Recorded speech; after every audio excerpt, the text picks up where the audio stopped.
नमस्कार विद्यार्थियों।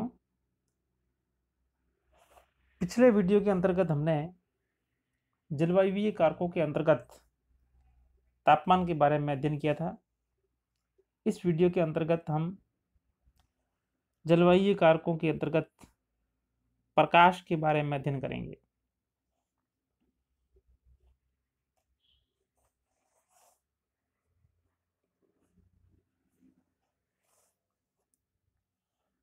प्रकाश जो कि इस पृथ्वी पर समस्त जीवधारियों की जीवनचर्या में अपना महत्वपूर्ण स्थान रखता है। हमें ये प्रकाश सूर्य से प्राप्त होता है। प्रकाश सभी सजीवों की महत्वपूर्ण जैविक प्रक्रियाओं को प्रत्यक्ष और अप्रत्यक्ष रूप से प्रभावित करता है। पेड़ पौधों की अगर हम बात करते हैं तो अनेक महत्वपूर्ण जैविक प्रक्रियाएं प्रकाश की तीव्रता एवं उसकी अवधि के द्वारा महत्वपूर्ण रूप से प्रभावित होती है।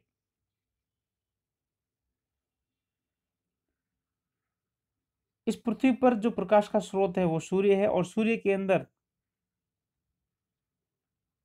प्रकाश ऊर्जा का उत्पादन लगातार होता रहता है।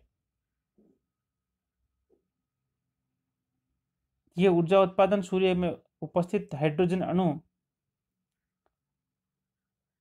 का हीलियम अणुओं में रूपांतरण होने के फलस्वरूप होता है। हाइड्रोजन अणुओं के संलयन के फलस्वरूप हीलियम अणुओं में रूपांतरण से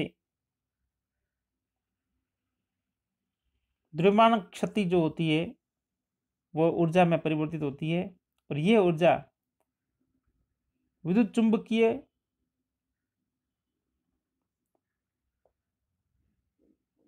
कंपनों के रूप में एक निश्चित वेग से पृथ्वी तक पहुंचती है और विभिन्न जीवधारियों द्वारा अपने जीवन यापन के लिए संचालित की जाने वाले समस्त जैविक क्रियाओं में इस ऊर्जा का उपयोग किया जाता है।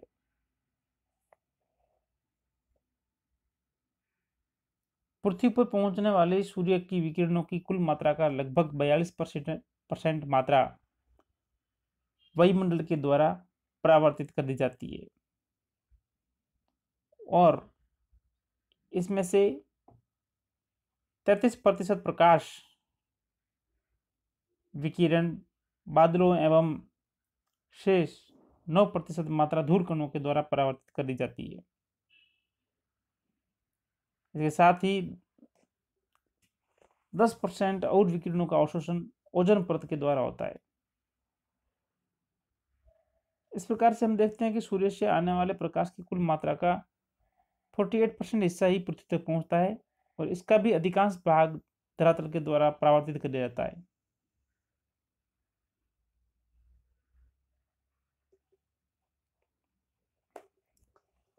अब हम देखते हैं कि पृथ्वी की जो सतह पर जो प्रकाश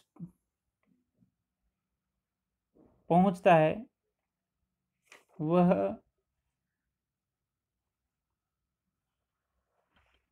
विभिन्न कार्यों में प्रयुक्त होता है।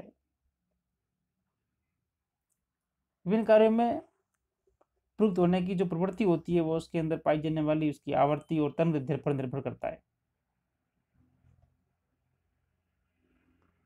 क्योंकि सूर्य के प्रकाश की जो किरणें होती है उसके अंदर उच्च आवृत्ति की लघु तरंगदैर्घ्य से लेकर के निम्न आवृत्ति की दीर्घ तरंगदैर्घ्य तक विकिरण सम्मिलित होते हैं और इन तरंगदैर्घ्यों के प्रयास में 390 मिलीमाइक्रोन से लेकर के 810 मिलीमाइक्रोन तक, या ऐसे कहे कि 3900 से लेकर के 8100 एंगस्ट्रम तक की तरंगदैर्घ्य वाले प्रकाश को हम दृश्य प्रकाश कहते हैं। इससे कम या अधिक तरंगदैर्घ्य की प्रकाश किरणें हमारे लिए अदृश्य होती है।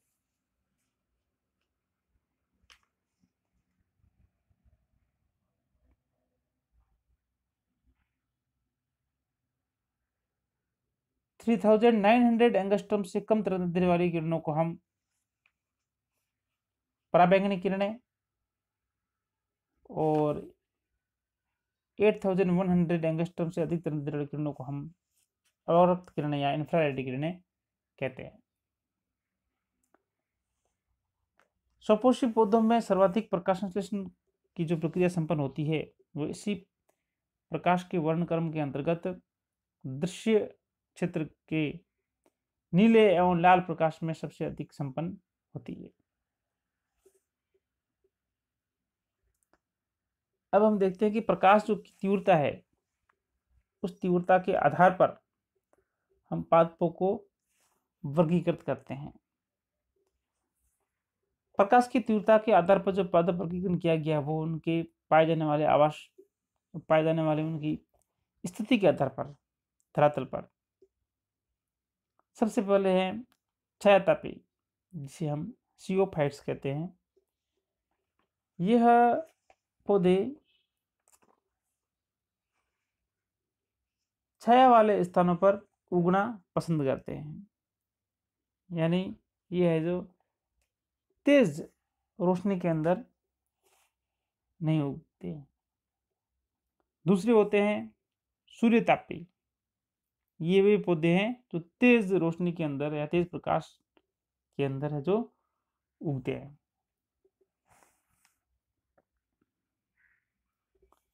फिर जो है तीसरा जो प्रकार है वो है विकल्पीय छायातापी, यानी इस प्रकार के जो पौधे हैं वो है जो मूल रूप से सूर्यतापी है, लेकिन कभी कभी है जो वो छाया वाले स्थानों पर भी उग जाते हैं, तो ऐसे पौधों को हम विकल्पी छायातापी कहते हैं। इसके विपरीत जो छायातापी पौधे हैं वो है जो जब तेज रोशनी वाले क्षेत्रों में उगते हैं, तो इस प्रकार के पौधों को हम विकल्पी सूर्यतापी पौधे कहते हैं। तो इस प्रकार से हम देखते हैं कि प्रकाश तीव्रता के आधार पर पादपों को 4 श्रेणियों में विभक्त किया गया है। अब हम देखते हैं कि जो प्रकाश है ये पौधों की जीवनचर्या को या उनके जीवन को किस प्रकार से प्रभावित करता है। प्रकाश कितनी अवधि तक, यानी प्रकाश की तीव्रता के साथ साथ उस प्रकाश की तीव्रता की अवधि, यानी कितने समय तक पौधों ने प्रकाश को प्राप्त किया, यह उनकी जीवनचर्या को अत्यधिक रूप से प्रभावित करता है। पौधों के द्वारा कितने समय तक या कितनी अवधि तक प्रकाश को प्राप्त किया गया, इसको हम दीप्तकाल कहते हैं। दीप्तकाल के आधार पर, यानी कितने समय अवधि तक पौधों ने प्रकाश प्राप्त किया, यानी लाइट के प्रति है वो एक्सपोज्ड रहे, इसके आधार पर पुष्पीय पौधों को हम 3 वर्गों में बांट सकते हैं, जिसके अंतर्गत पहला है दीर्घदिवसीय पौधे। दीर्घदिवसीय पौधे वे पौधे हैं जिनके अंदर पुष्पन के लिए आवश्यक जो प्रकाश की अवधि है वो सामान्य निर्णायक दीप्तकाल होता है उससे अधिक होती है। अर्थात हम ऐसे कहें कि इन पौधों के अंदर अगर प्रतिदिन पुष्पन के समय लगातार लंबे समय के लिए लगभग 14 घंटे से अधिक या तक प्रकाश उपलब्ध हो, तो इन पौधों के अंदर पुष्पों का निर्माण या पुष्पन की प्रक्रिया चालू होती है। दीर्घदिवसीय पौधों के उदाहरण की बात करें तो मूली, पालक, आलू आदि है जो दीर्घदिवसीय पौधों की श्रेणी के अंतर्गत आते हैं। नेक्स्ट है लघु दिवसीय पौधे। दीर्घदिवसीय पौधों के विपरीत, यानी ये ऐसे पौधे जिनके अंदर पुष्पन की प्रक्रिया निर्णायक दीप्तकाल से कम अवधि के प्रकाश पौधों को प्राप्त होने पर जो पुष्पन की प्रक्रिया संपन्न हो जाती है, यानी पुष्पन प्रारंभ हो जाता है। उदाहरण के रूप में हम बात करें लघुद्देशीय पौधों के अंतर्गत, तो डहेलिया, गुलदाउदी, तंबाकू आदि है जो इस श्रेणी के अंतर्गत आते हैं। तो दीर्घद्विशीय और लघुद्विशीय जो पौधे हैं, इनके अंदर जो मुख्य अंतर है वो है प्रकाश की अवधि का है। दीर्घद्विशीय पौधों के अंदर जो निर्णायक दीप्तकाल होता है, या फिर ऐसे कह सकते हैं क्रांतिक दीप्तकाल से अधिक अवधि का प्रकाश जिन पौधों को चाहिए उनको हम दीर्घद्विशीय पौधे कहते हैं, और क्रांतिक दीप्तकाल से कम अवधि के प्रकाश प्राप्त होने पर भी पौधों में अगर पुष्पन होता है तो ऐसे पौधों को हम लघुद्विशीय पौधे कहते हैं। दीप्तकाल की प्रकृति के आधार पर जो तीसरी श्रेणी है पौधों की, वो है प्रकाश अप्रभावी पौधे, या फिर हम ऐसे भी कह सकते हैं कि उदासीन पौधे, यानी इन पौधों के अंदर दीप्तकाल की अवधि का कोई प्रभाव नहीं पड़ता है।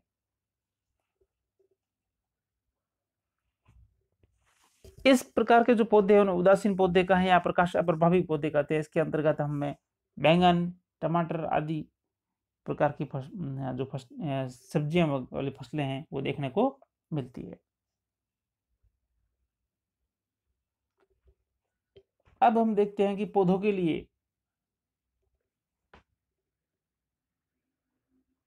अनेक महत्वपूर्ण जो जैविक क्रिया होती है उसको प्रकाश प्रत्यक्ष एवं अप्रत्यक्ष रूप से किस प्रकार से प्रभावित करता है, उन समस्त जैविक प्रक्रिया को हम बिंदुवार समझने का प्रयास करते हैं। सबसे पहले हम देखते हैं भौगोलिक वितरण।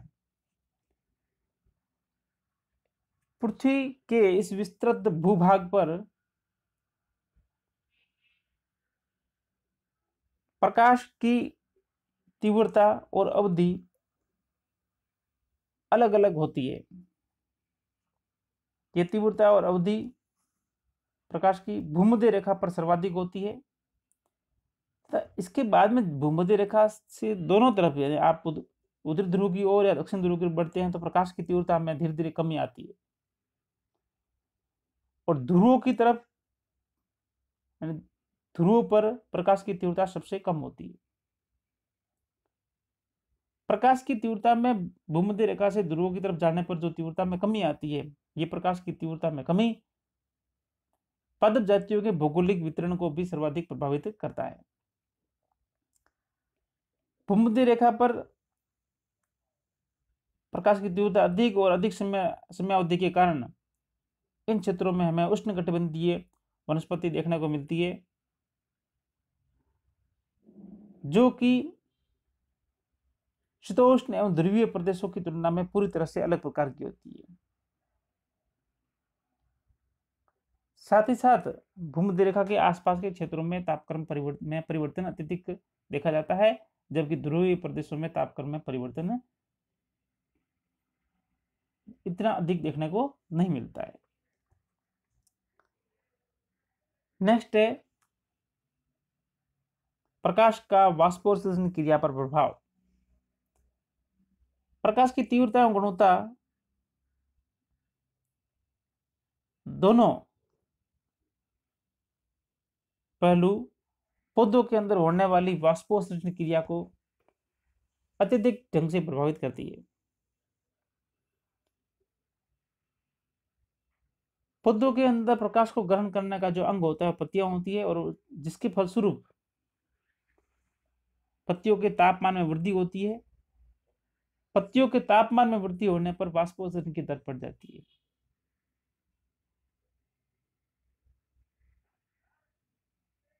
इस प्रकार से हम कह सकते हैं कि प्रकाश है जो वाष्पोत्सर्जन को अप्रत्यक्ष रूप से बढ़ाता है, और इसके विपरीत जब कभी प्रकाश की तीव्रता घटती है, जैसे बादल वगैरह ऐसा कोई मौसम होता है, तब तो पर्ण के तापमान में कमी आती है, जिसके फलस्वरूप वाष्पोत्सर्जन की दर में भी गिरावट देखने को मिलती है। इसके साथ ही प्रकाश की उपस्थिति के कारण रंध्र खुल जाते हैं और इससे वाष्पोत्सर्जन की दर बढ़ जाती है। इसके अतिरिक्त तापक्रम में बढ़ोतरी के कारण पत्तियों की जो क्यूटिकल्स होती है उसके अंदर भी है जो वाष्पोत्सर्जन स्टार्ट हो जाता है।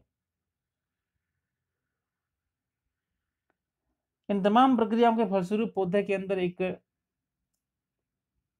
जल की मात्रा की कमी होने लगती है, जिसके फलस्वरूप जड़ों द्वारा जल अवशोषण तेजी से होता है, जिसके फलस्वरूप रसारोहण की दर में वृद्धि हो जाती है। तो इस प्रकार से हम देखते हैं कि पौधों में जल अवशोषण और रसारोहण के लिए वाष्पोत्सर्जन प्रक्रिया का प्रत्यक्ष संबंध है।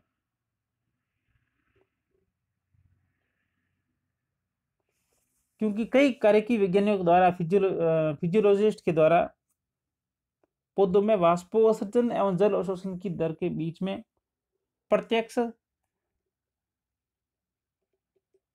संबंध देखा गया, यानी वाष्पोत्सर्जन की दर और अवशोषण की दर है जो प्रोपोर्शनल होती है, समानुपाती होती है। नेक्स्ट है वो है प्रकाश संश्लेषण एवं क्लोरोफिल निर्माण पर प्रकाश का प्रभाव।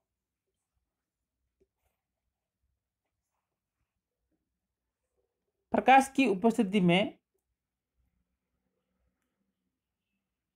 पत्तियों में एक पूर्ववर्ती पदार्थ जो प्रीकर्सर हम सब्सटेंस कहते हैं, प्रोटोक्लोरोफिल होता है। और प्रोटोक्लोरोफिल प्रकाश की उपस्थिति में क्लोरोफिल का निर्माण करता है। प्रोटोक्लोरोफिल स्वयं का जो रंग होता है वो पीला रंग होता है। इसलिए यदि नवोद्भिद की पत्तियों के अंदर या कॉम्पलों के अंदर सूर्य का प्रकाश अगर नहीं पहुंच पाता है, या ऐसे कहे कि जो नए अंकुरित नवोद्भिद है उनको अगर प्रकाश नहीं मिल पाता है तो वे पांडुरित या पीले रह जाते हैं, जिसे हम इट्यूलेशन कहते हैं। क्योंकि सूर्य के प्रकाश की अनुपस्थिति में इन पौधों के अंदर प्रोटोक्लोरोफिल से क्लोरोफिल का रूपांतरण नहीं हो पाता है,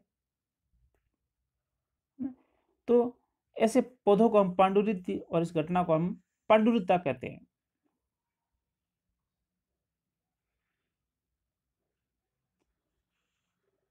क्लोरोफिल के अलावा पौधों में संपन्न होने वाली जो महत्वपूर्ण प्रक्रिया है वह प्रकाश संश्लेषण।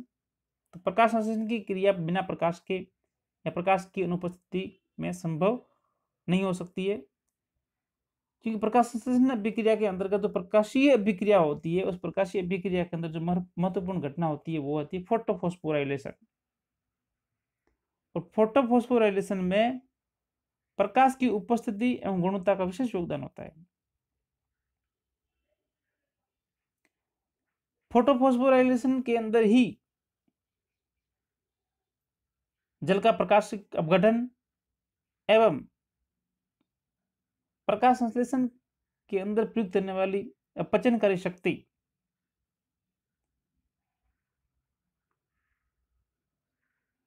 एटीपी और NADPH2 का निर्माण होता है। और इन्हीं अपचनकारी शक्ति का आगे उपयोग CO2 के स्वांगीकरण के लिए होता है।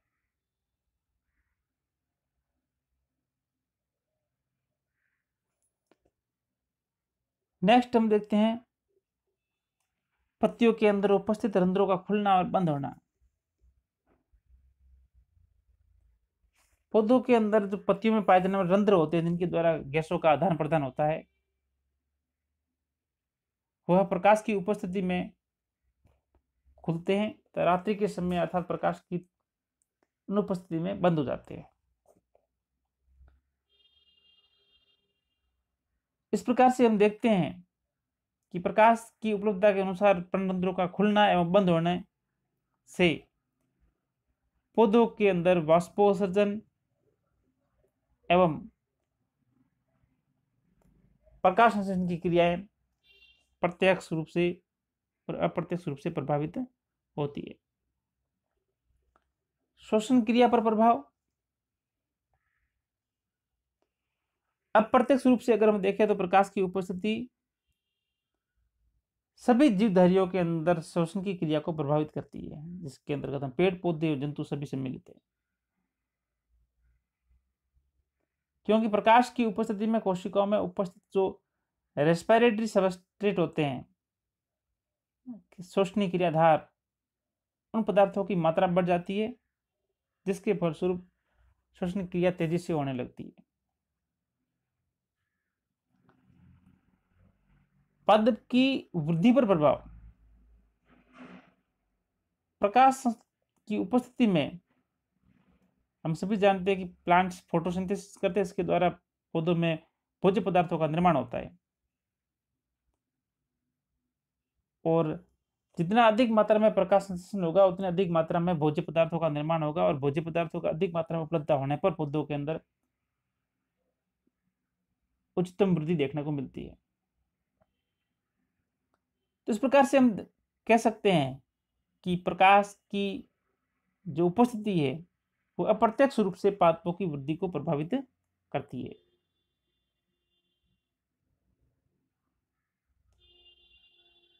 इसके अतिरिक्त हम देखें तो प्रकाश की उपस्थिति एवं तीव्रता दोनों ही है जो पौधों में जो पाए जाने वाले ग्रोथ हार्मोन्स है उनके निर्माण, उनका पौधों के अंदर विभिन्न भागों में वितरण, साथ साथ पुष्पीय हार्मोन्स फ्लोरिजेंस के निर्माण, बीजों के अंकुरण आदि समस्त जैविक प्रक्रियाओं को प्रभावित करती है। पादप गति पर प्रकाश का प्रभाव, कई ऐसे पौधे हैं जिनके अंतर्गत हमें उनके विभिन्न भागों में प्रकाश की उपस्थिति में गतिशीलता देखने को मिलती है।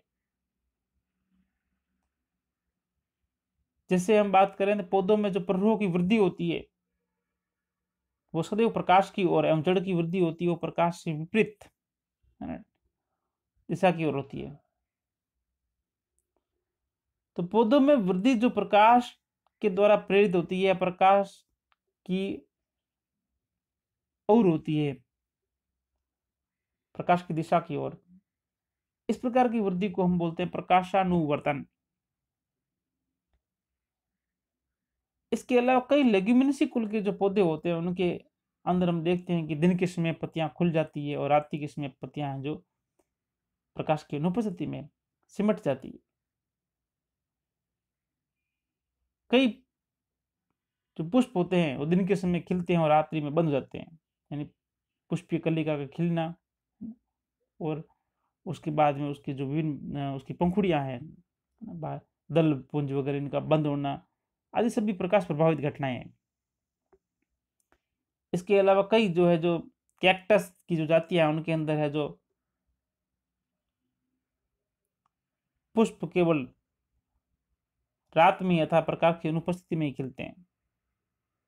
वहीं सूरजमुखी का जो पुष्प होता है पुष्पक्रम वो प्रकाश की दिशा के अनुरूप ही अपनी स्थिति बनाए रखता है। तो इस प्रकार से हम देखते हैं कि विभिन्न पद प्रजातियों में प्रकाश की उपस्थिति अनुपस्थिति उनके विभिन्न भागों में यानी विभिन्न पादप भागों में मूवमेंट के लिए उत्तरदायी होती है।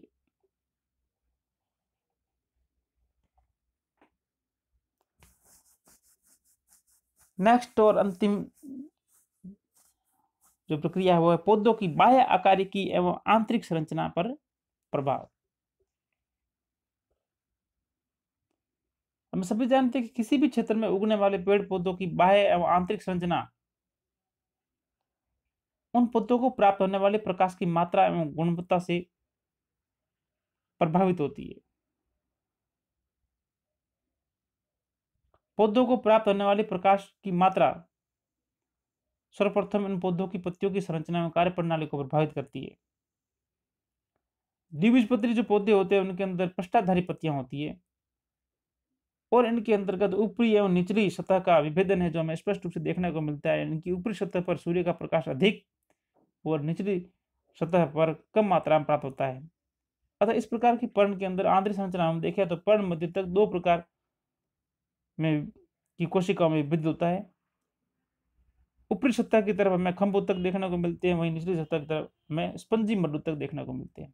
यानी ऐसे कह सकते हैं पर्ण मध्य तक दो प्रकार में बढ़ जाता है स्पंजी मड्डू तक और ऊपर की तरफ खम्भ उत्तक। इसके विपरीत एक बीजपत्री पौधों की पत्तियां होती है वो आइसोबाइलेटरल समद्विपार्श्वीय होती है, जिनमें ऊपरी व निचली सतह का कोई स्पष्ट विभेदन नहीं होता है और दोनों सतह पर सूर्य का प्रकाश बराबर मात्रा में प्राप्त होता है। इस वजह से इन पौधों की पत्तियों की आंतरिक संरचना के अंदर पर्ण मध्योतक में हमें किसी प्रकार का विभेदन देखने को नहीं मिलता है। तो इस प्रकार से हमने देखा कि प्रकाश का पौधों की जैविक प्रक्रियाओं एवं उनकी वृद्धि में प्रत्यक्ष एवं अप्रत्यक्ष रूप से बहुत ही महत्वपूर्ण स्थान है। अब नेक्स्ट वीडियो के अंतर्गत हम जलवायु कारकों की श्रेणी के अंतर्गत आगे मृदीय कारक के बारे में अध्ययन करेंगे। धन्यवाद।